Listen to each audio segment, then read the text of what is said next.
I'm proud of the campaign that we've run to unify our country and to advocate conservative solutions that would give more Americans the opportunity to rise up and reach their God-given potential. But the people of Iowa and New Hampshire and South Carolina have spoken, and I really respect their decision. So tonight, I am suspending my campaign. Former Florida Governor Jeb Bush ending his White House bid last night after a disappointing fourth-place finish in South Carolina, the state that saved his brother in 2000. So who stands to gain most from Bush's departure, and will so-called establishment Republicans unite behind one of the remaining contenders? So, James, one thing Jeb Bush's campaign proved is money doesn't buy elections. Yeah, once again, you've got to have more than that. You've got to have a message that's compelling. What happened? I think a lot of things. This was obviously not the year for an establishment candidate. Yeah. A lot of angry voters, a lot of anti-establishment feeling. Also, Americans kind of have a natural, if not disgust, skepticism of family dynasties. So I think that was a tough go after. So the Bush name was that going to rule him out?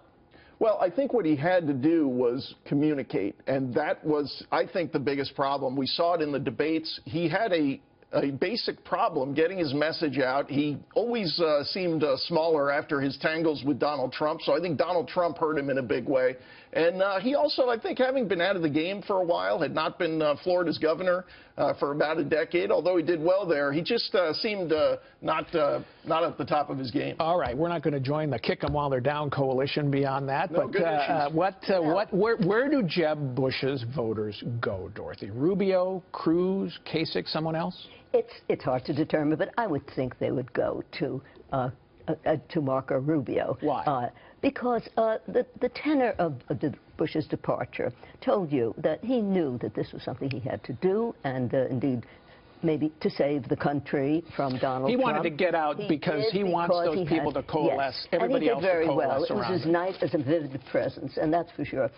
If I can say that he had this misapprehension that electability comes with genetic connection. I would like to point out that both Winston Churchill and Franklin Roosevelt are arguably more consequential than George H.W. Bush, and Winston Churchill's son was the worst political heir ever, and so were Franklin Roosevelt's Yeah, sons. but Jeb Bush was a very effective governor, and he did raise a lot of money, and he really did do a lot in terms of offering policies to people, but it turns out this is a year that policies don't seem to matter, Jason. Yeah, no, you're right. He has a strong gubernatorial record that James referenced on school choice, on taxes, and so forth.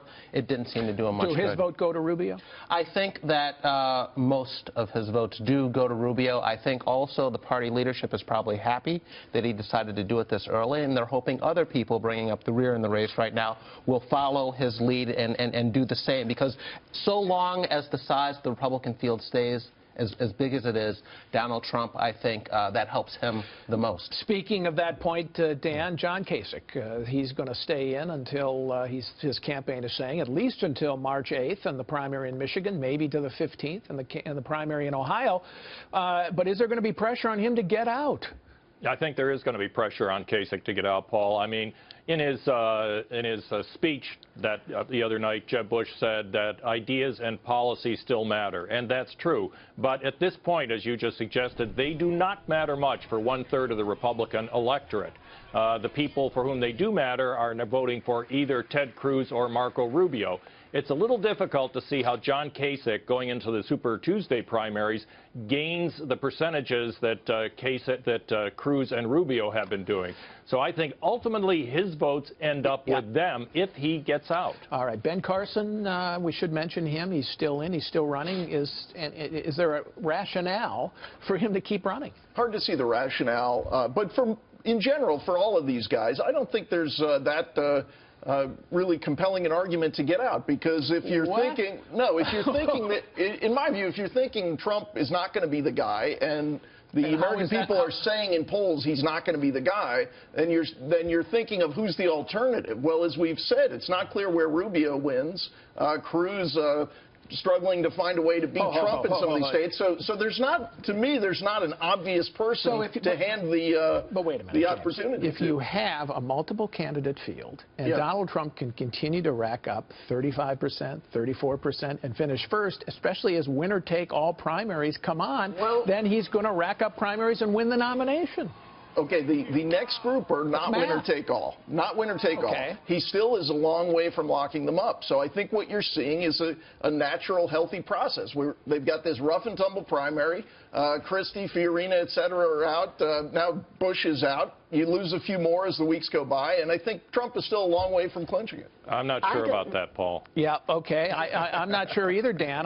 That's the point I was trying to make. It seems to me there's got to be some kind of coalescing. Dorothy? Well, I have to say that this is a dynamic democracy, so that when you say that it's not clear where Rubio is going to win, we don't know. We have had surprise after surprise, and he has shown tremendous political talent and resilience. So it's not really cut and dry. But Jason, does everybody else, does it have to get down to one-on-one with Donald Trump and somebody else? I think it does. Yes. I think it does, and the quicker that happens, the better.